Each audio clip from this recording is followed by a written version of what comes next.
আমি গুনাহগার Mohammad Anarul Hossain, Anarul media YouTube channel. ভাই আপনারা জানেন যে আমি মানুষের কাছে বাস্তবগুলো আমি তুলে ধরি, এটা হলো আমার কাজ। তো ভাই আমি আগে যেভাবে লাইভে আসতাম সে লাইভে এখন আসতে পারছি না, একটা কারণে ভাই প্রত্যেকটা মানুষ কাজে ব্যস্ত থাকে, কাজে বিজি থাকে।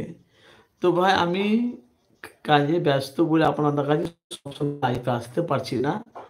আগে যেভাবে আপনাদের কাছে 1 ঘন্টা 1.5 ঘন্টা 2 ঘন্টা ধরে আর মানে লাইভে আসতাম, তহাস সিদ্দিকী, আব্বাস সিদ্দিকী, নওশাদ সিদ্দিকীকে নিয়ে, এই নলেজ সিটি নিয়ে বিভিন্ন রকম ভিডিও, রাজনীতি নিয়ে, মমতাকে নিয়ে, এসব বিভিন্ন সিপিএম, কংগ্রেস, আইএসএফ, তৃণমূলকে এসব ভিডিও নিয়ে আমি লাইভে আমার আলোচনা করতাম আর বাস্তবগুলো নিয়ে আসে। আজকে ভাই আমি আজকে কিছু নলেজ সিটি নিয়ে কিছু গুরুত্বপূর্ণ আলোচনা আপনাদের কাছে লাইভে আমি করব।